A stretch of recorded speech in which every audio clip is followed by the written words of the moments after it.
And when the coyotes, they sing in the park, it's when the city life starts falling for the sea. Winding roads are winding down and the flying men will hit. Hey, I'm Daniel Vitalis. And I'm Anthony Anderson. And we're at the Grand Canyon Southern Rim today. We've been hanging out for a few days, traveling together. And what's been really cool is I think both of us really have become passionate about our companies and about business. We're both obviously obsessed with natural living and our health, but in order to bring that to you, we've become pretty excited about our business models and doing, I guess, conscious commerce. And yeah. I just wanted to ask you, Anthony, a little bit about Blackbird Naturals and what you guys are doing, and maybe you could tell us a little bit about why you started the company and what the goal of that is. Well, we started Blackbird to initially fund our permaculture projects, and permaculture is just a system of planting food forests, a lot of wild edibles around our yard, and almost like edible reforestation. And Blackbird was really a catalyst to just drive that message home and delivering seeds to people and conscious foods and using those funds to plant that and to spread the word, spread the idea of that lifestyle, because we feel that it goes deeper than food. It becomes more of a way of life, more than what we just put into our bodies. It's how we live our lives, how we build our homes, the lifestyles that we create. So that's really been the mission, and just using our profits to get that idea out and disseminate that information to the public. Totally. And I noticed I got to visit where all their business is happening, and it was just really cool to see the reflection, because I'm also a startup company and with Survival, and seeing that you guys are a very family-based company, yeah, and that you're all working together with this similar goal. I really like seeing that, as opposed to the super corporate kind of model. Mm-hmm. You guys have a very family-based model, and it was neat to see too the permaculture you're actually doing right now. So you're not just talking about it from your armchair, but you're actually planting paradise. Yeah. And I got to witness that in Phoenix, which is a place where it's probably challenging to plant paradise, but you seem to be doing it. What's tell us a little bit about, I noticed this, I got to see they had a package of their seeds, their nettle seeds, a little quote for me on the back, which was kind of an honor. But it seems like you're carrying a lot of plants that are actually wild varieties or heirloom varieties. Why are you doing that? Well, we really wanted to focus on plants that can thrive without a lot of human intervention. Yeah. And a lot of that was inspired by your talks and with the nutrition of these plants and how these plants just do so well without the coddling of humans. And I think a lot of people don't have success with gardening because they pick a lot of domesticated varieties that need a lot of babying. So by encouraging the planting of the wild plants and these plants that can just do so well and that will just grow anywhere and reseed themselves.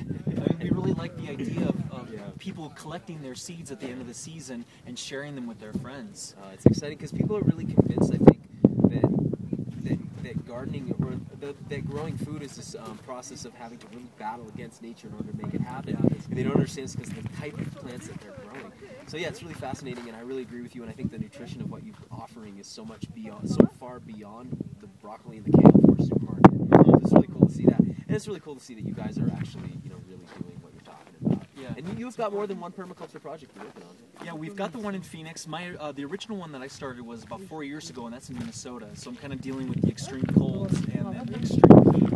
And it just gives me a good foundation of growing plants that can deal well in these extreme climates. It's not like I'm doing it in a really warm, kind of easy, Mediterranean kind of thing. This is definitely some harsh environments. So it's been a good challenge. Yeah, I'm really interested, and maybe if you're watching this and any of this is inspiring to you, I think what we've been talking about is this merging of the world of horticulture and permaculture with the world of hunting and gathering to create this new paradigm of hunting, gathering, and gardening.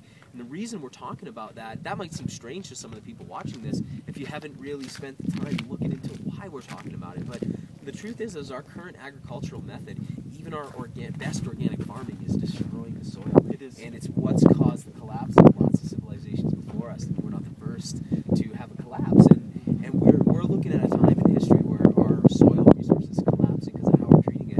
And it's the only way we're going to get it back is through replanting paradise, through permaculture methods, and through wild plants. And so if that's interesting to you, I hope you guys check out Blackbird Naturals, because the seeds. And I just wanted to ask you about Survival. It's been a really big inspiration for myself, especially just bringing these really cutting-edge products to the market, and a lot of products that people really weren't informed about at all, and just maybe even controversial. Huh? Absolutely, absolutely. What was your inspiration? Yeah, well, it started with the name of the company. I mean, the first thing was the name of the company, the word Survival, which was like, what happened for me is I got really interested in natural living, and that led me to the idea of the skill sets people used to have, and what today is often called survival skills. And to me, I think it just doesn't ring true for me. Survival to me is just so baseline, getting by, and I wanted to bring a new idea, which was, how did people used to live on this planet? They had these skills, but they weren't just getting by. They actually were living more abundantly than most of us get to live today. So I created that word survival to really represent that. And out of that came, I've been in this superfood community for a long time, like yourself, and what I felt was that a lot of the products I was getting, they didn't deliver to the level to which they had promised. The marketing was so much hype, and the delivery was less. So I found that a lot of twigs and berries were being put in packages and sold to me at really high margins, and the products just didn't feel biologically as active as they had promised. So I got really interested in a few products like my colostrum, my deer antler, and I brought ethically harvested animal products into a vegan marketplace, and that was crazy. And it shook people up, but I think people started using the products and they realized, wow, these things work. And our deer antler, our colostrum, our mushroom products, they deliver, they do things. I spent a lot of time studying how products are made, and I spent a lot of time making my own stuff at home, and I learned how to, what I found out was a lot of the products being made, as are not being made in a way that renders them active.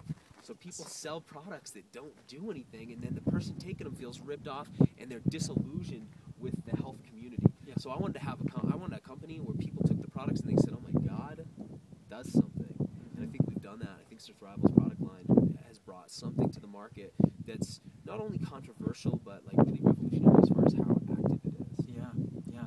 Along with Survival, you also developed findaspring.com, and that for me was a huge life changer. It's something that I never really thought of before, and I'd been buying Poland Spring in a bottle for years as a vegan, thinking that was the best thing I could do for myself, and being exposed to Find a Spring and having the database and finding it online and being able to actually personally go there, that was something that added so much value to my life.